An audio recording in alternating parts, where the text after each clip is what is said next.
성도 여러분, 안녕하셨습니까? 오늘 이 아침에도 주님의 귀하신 은혜가 우리 모든 분들과 함께 하시게 되기를 간절히 축원합니다. 만나의 아침 새벽 기도로 시작하겠습니다. 하늘에 계시는 사랑이 많으신 아버지 하나님, 주님의 은혜를 찬양하며 주님께 감사를 드립니다. 새벽 이슬 같은 귀한 은혜를 이 시간 내려주시고 성령의 충만함을 경험케 하여 주시옵소서.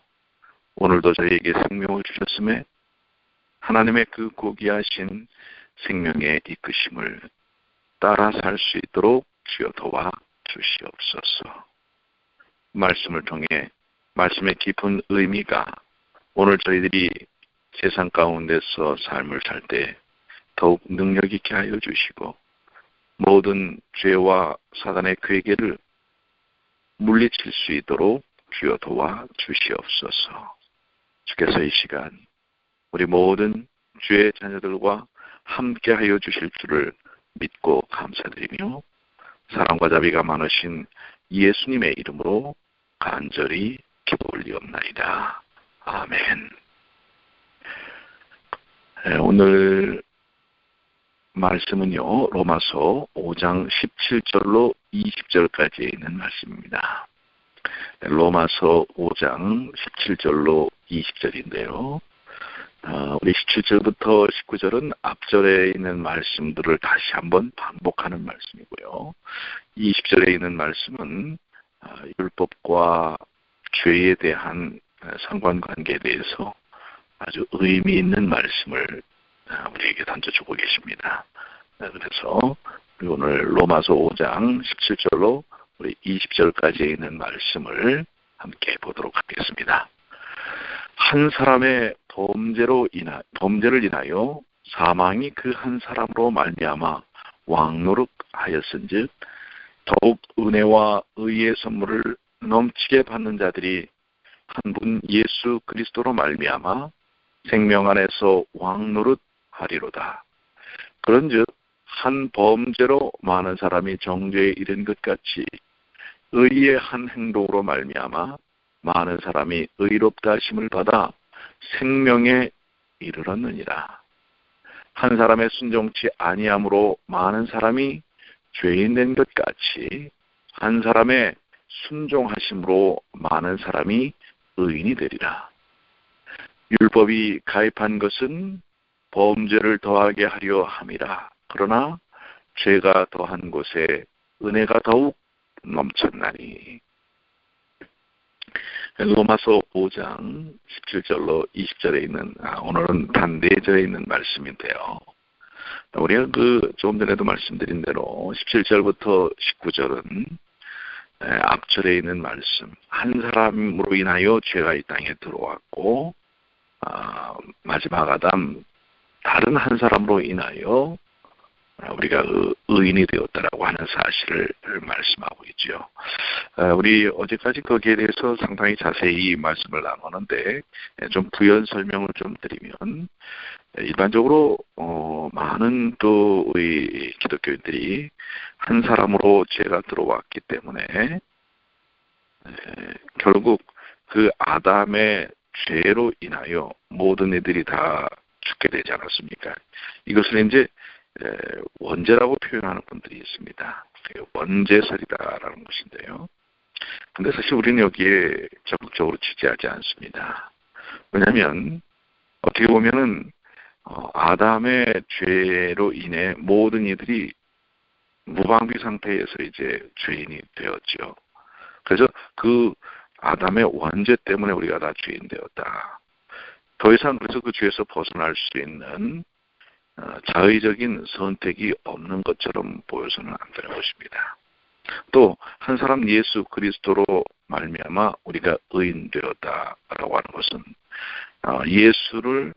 예수 안에 있는 일을 통해서 한 번 얻은 구원은 영원히 변치 않고 이제 확정된 것으로 이야기를 할 수도 있는데 이것도 상당한 이제 신앙적이고 신학적인 논란이 있을 수 있다고 하는 것입니다. 즉 우리가 그리스도 안에서의 예수님의 십자가는 모든 만민을 다 구원하는 능력이 있습니다. 그리고 그 구원은 단 한 번의 구원을 통하여 모든 이들이 구원을 얻었습니다. 그렇지만 예수님 안에서의 그 관계가 유지되지 않는다면 그 구원은 예정되고 확정된 것이 아니라 그 구원은 완전한 것이지만 주님 안에서의 삶을 포기하거나 잃어버린다면 또한 구원도 상실될 수 있다는 사실을 우리는 알아야 한다는 사실입니다. 반면 아담의 죄로 인하여 우리가 죄인이, 물론 그것은 어제 이제 말씀드린 것처럼 죄로 인하여 망가진 유전자를 갖고 우리가 태어났습니다. 그로 인해 우리가 죽습니다. 그러나 첫째 사망은, 물론 우리가 첫째 사망에 다 들어가지만 첫째 사망은 그것이 끝이 아니라고 하는 것입니다. 이 첫째 사망을 통하여 우리가 죄성을 갖고 태어나고 그 죄의 삭스로 죽습니다. 그래서 우리가 죄인입니다. 그렇지만 하나님께서는 예수 그리스도를 통하여 믿음을 통해 그 죄 때문에서 우리를 벗어나게 하셨다는 사실입니다. 그리고 그것을 믿는 사람은 벗어날 수 있는 놀라운 구속의 계획을 우리에게 허락하신 것입니다. 그렇기 때문에 죄인은 영원히 죄인이다. 의인은 영원히 의인이다. 그것은 자기의 의지와 상관없이 되는 것처럼 설명하는 것은 성사적이지 않다고 하는 사실을 우리가 다시 한번 정리를 하면서요. 특별히 오늘은 20절에 있는 말씀에 좀 집중해 볼 필요가 있는 것을 저는 좀 이렇게 묵상을 해봅니다. 로마서 20장은 2절은 로마서의 여러 말씀과 관계가 있는 것입니다. 믿음으로 말미암는 의를 이해하는 또 하나의 중요한 단서가 사실 이 로마서 5장 20절에서 설명하고 있기 때문에 그렇습니다. 율법이 가입한 것은 범죄를 더하게 하려 함이라. 이 말씀은 상당히 역설적인 것입니다.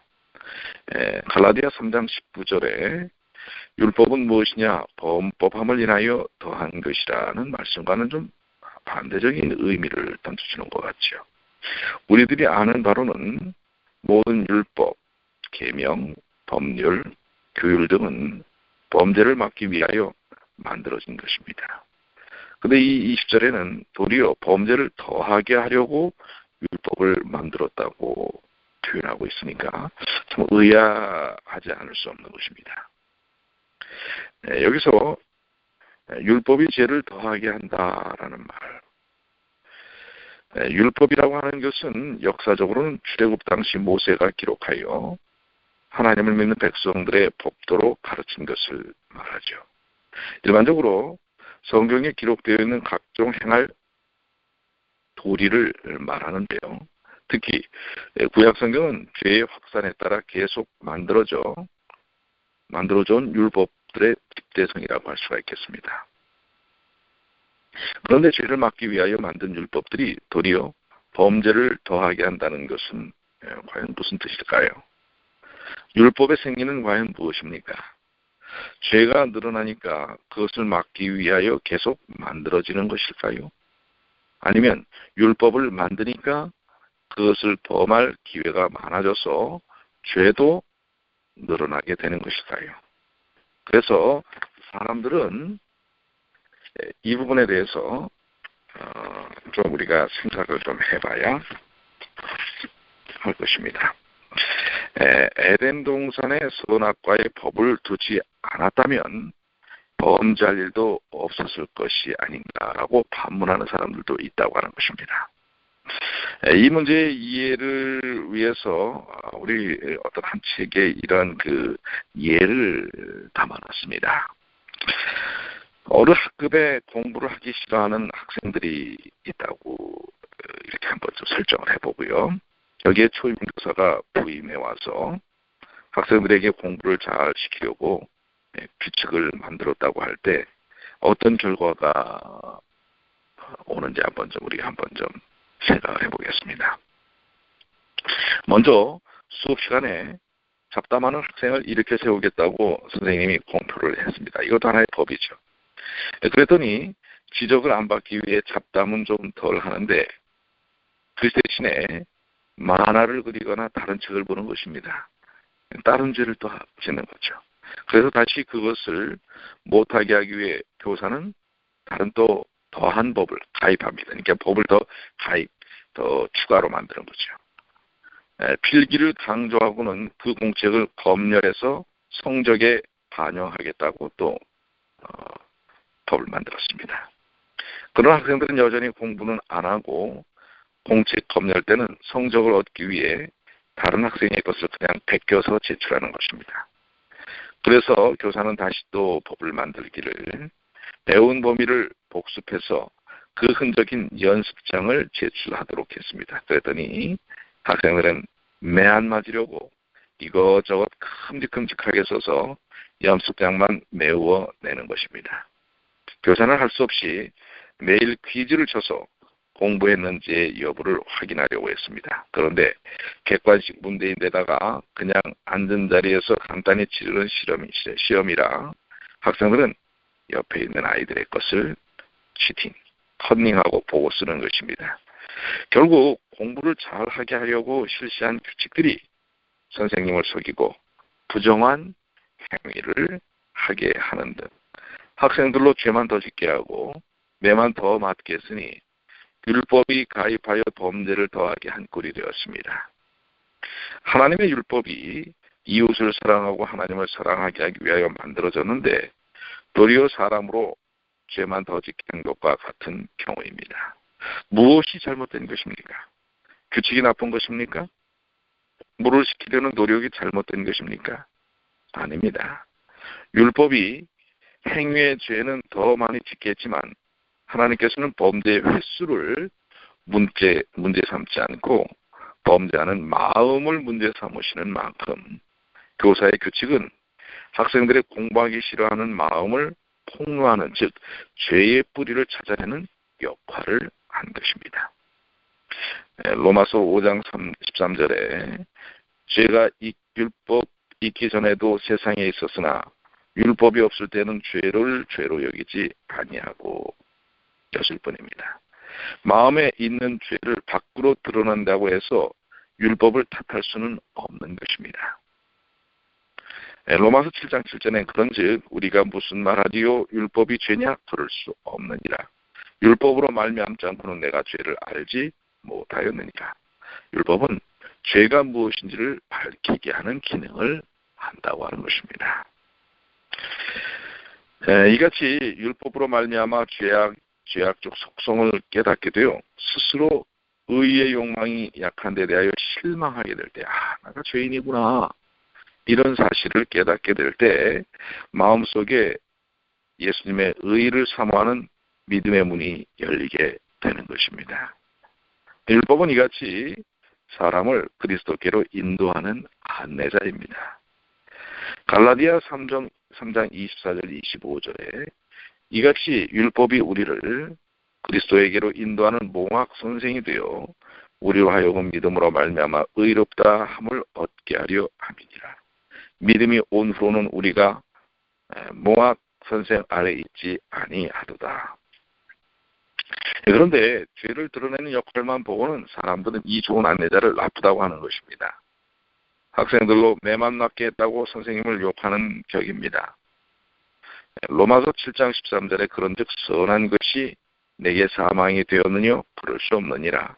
오직 죄가 죄로 드러나기 위하여 선한 그것으로 말미암아 나를 죽게 만들었으니 이는 계명으로 말미암아 죄로 심히 죄되게 하려 함이니라. 공부하고 싶어하는 학생에게 있어서 교사의 열성은 더욱 고맙고 규칙들은 더욱 따르고 싶은 것이 될 것입니다. 아니, 그런 학생들은 기본적으로 그것들을 이미 실천하고 있습니다. 또 문자적으로는 다 실천하지 못할지라도 그 규칙의 목표를 이미 이루고 있는 것입니다. 즉 공부하고 싶은 마음, 이 공부가 내게 어떤 의미를 갖고 있는가라고 하는 것에 대한 의미를 알고 있는 것이죠. 그런 학생이 수업 시간에 잡담을 하겠으며 필기도 안 하고 남의 공책을 베껴서 처벌이나 면하려고 하겠습니까? 이미 그런 율법 위에 있는 것입니다. 이런 사람에게 있어서 율법은 무거운 것이 아니라 믿음에 당연하고 합당한 행위라고 하는 사실을 이야기하고 있습니다. 그러나 언제나처럼 궤변이, 여기서 하나의 궤변이 나옵니다. 그것을 우리 앞 전절에서도 그런 부분들을 언급을 하고 계셨죠. 자, 율법을 생기니까 사람들에게 범죄가 많아지고 죄가 많아지니까 양심의 가책을 더 느끼게 되고 그래서 회개하게 되어 하나님의 용서가 이르러 온다고 했으니 20절 후반에 죄가 더한 곳에 은혜가 더욱 넘쳐나니 라는 말씀은 이런 뜻인데, 그러므로 은혜를 더 받기 위하여 더 죄를 짓자는 주장을 하는 궤변가가 생길 수도 있다는 것입니다. 나의 거짓말로 하나님의 참되심이 더 풍성하여 그의 영광이 되었으며 어찌 나도 죄인처럼 심판을 받으리요. 로마서 3장에서 나타나는 이 궤변이 있죠. 선을 이루기 위하여 악을 행하자. 뭐 이런 것입니다. 이러한 폐역이 어디 있습니까? 로마서 6장 1절에 그런즉 우리가 무슨 말하리요? 은혜를 더하게 하려고 죄에 더하겠느냐? 그럴 수는 없다고 하는 것이지요. 말썽 부리는 자식에게 부모는 더 애정을 쏟습니다. 그러면 우리가 하나님께 사랑을 더 받기 위하여 말썽을 더 부릴까요? 부모의 희생적인 사랑을 더 돋보이게 해주려고 부모 속을 더 썩일 것입니까? 그것은 분명 배은적인 그런 모습입니다. 도리어 부모의 헌신적 사랑을 보면 볼수록 힘써 말썽을 그리고 문제를 멀리해야 하는 것입니다. 이것이 사랑의 속성입니다. 이런 사람을 향하여 죄가 너희를 주관치 못하리니 이는 너희가 법 아래 있지 아니하고 은혜 아래 있습니다. 라고 로마서 6장 14절에 하는 말씀에 고백을 하게 되는 것입니다. 저는 오늘 이 로마서 5장 20절의 말씀을 통하여 율법과 죄의 관계가 무엇인지 다시 한번 깊이 묵상하게 되었습니다. 율법의 기능은 죄를 깨닫게 하는 것입니다. 그리고 하나님의 사랑의 표현인 것입니다. 사람이 의를 누리고 하나님의 사람으로 살기를 기대하면서 주어주신 것입니다. 그러나 그것이 우리를 바꾸지는 못합니다. 오히려 우리가 죄인이라는 사실을 연약함을 더 드러내서 때로는 우리 자신의 연약함을 고백하게 만든 것입니다. 그렇기 때문에 율법이 부담이 될 수가 있습니다. 우리의 죄를 자꾸 지적하니까요. 그러나 우리 자신이 율법을 통하여 죄인이라는 사실을 발견하는 것이 율법의 기능인데, 그렇게 되면 우리는 누가 이 곤고함에서 나를 건져낼 뿐이라고 우리가 깨달아야 하려면 바로 그리스도 예수라는 사실을 발견하게 되는 것입니다. 그리고 이제 그때부터 우리는 이제 믿음의 싹을 틔워서 예수님을 부여잡을 때 우리는 바로 율법이 우리를 죄의 엄청난 죄인이라는 사실을 깨닫게 하는 사실을 극복하게 하는 능력이 바로 믿음을 통해서 역사하게 되는 것입니다.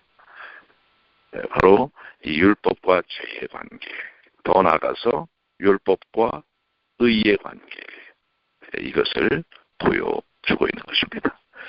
저는 오늘 이 말씀들을 묵상을 하면서요, 사실 로마서의 말씀이 참 쉽지 않은 말씀입니다. 그렇지만은 깊이 있게 묵상을 할 때 이런 놀라운 주옥 같은 깊은 복음의 의미가 우리가 현실의 삶을 살면서 신앙의 갈등과 고민 속에서 가야 할 밝은 빗줄기를 비춰주시는 것입니다.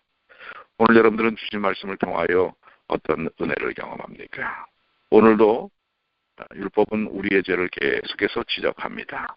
우리가 얼마나 심각한 죄 속에 노출되어 있는지를 보여줄 것입니다. 그때 우리는 누구를 봐야 할까요? 저는 오늘 그 엄청난 율법을 통하여 나타난 저의 죄를 바로 예수께서 십자가를 통하여 해결해 주셨음을 믿고 확신하는 것입니다. 오늘도 그렇기 때문에 제가 여러분 앞에 서서 이렇게 말씀을 전하고 살 의미를 확신하는 것입니다. 오늘 여러분들도 주님의 귀하신 은혜 속에서 좌절하고 낭망하지 마시고 율법을 통하여 지적된 죄들, 이제 예수님은 곧 오실 텐데 나는 과연 이렇게 내가 주님을 맞이할 수 있을까? 이런 자각이 필요합니다. 그리고 전적으로 그렇기 때문에 주님을 바라봐야 할 필요를 느끼고 또 그 일을 선택하고 믿는 믿음의 역사를 통해서 진정한 늦은 비의 경험하는 귀한 삶을 이루시게 되기를 축원합니다. 오늘도 주님 안에서 승리하시게 되길 바라고요. 오늘 우리 남영성 또 나순자 집사님 우리 자매가 한국을 가십니다. 우리 어머님이 몸이 좀 많이 불편하시다고 합니다. 여러분들 우리 두 자매 집사님 잘 다녀오실 수 있도록 기도 부탁드리고요. 또 우리 고국에 있는 어머님 병환이 속히 회복되실 수 있도록 그렇게 기도 부탁드립니다. 오늘도 또 여러 형편 가운데 있는 우리 박진숙 집사 아버님이 지금 캘리포니아에 계시는데 몸이 또 불편하시다고 합니다. 우리 박진숙 집사의 아버님 우리 전직 교장 선생님이시죠. 한평생을 주님을 위해 봉사했던 우리 교장 선생님을 위해서도 여러분들 기도해 주시게 되기를 바랍니다. 또 우리 여러 형편 가운데 있는 주의 자녀들이 주님의 능력 가운데 오늘도 승리하는 하루가 되시길 간절히 축원합니다. 기도하시겠습니다. 하늘에 계시는 사랑이 많으신 아버지 하나님 감사합니다. 주님의 귀하신 은혜를 통해 로마서 특별히 5장 20절을 통해 율법과 죄의 관계 그리고 그것이 우리에게 어떠한 의미인지 또 예수님이 한 사람 마지막 아담 예수 그리스도의 그 구원의 역사가 무엇인지를 다시 한번 마음속에 깊이 새기도록 도와주시옵소서. 로마서를 통하여 말씀의 능력을 체험해 주시고 오늘을 사는 삶의 기초와 힘이 되도록 도와주시옵소서. 여러 형편 가운데 있는 모든 주의 자녀들을 주님 인도하여 주시고 주님께서 역사하여 주시옵소서. 특별히 우리 몸이 불편한 우리 박진숙 집사의 아버님 또 우리 나순자 집사님의 어머님 주님께서 함께 하셔서 치료하시고 회복될 수 있도록 도와주시옵소서.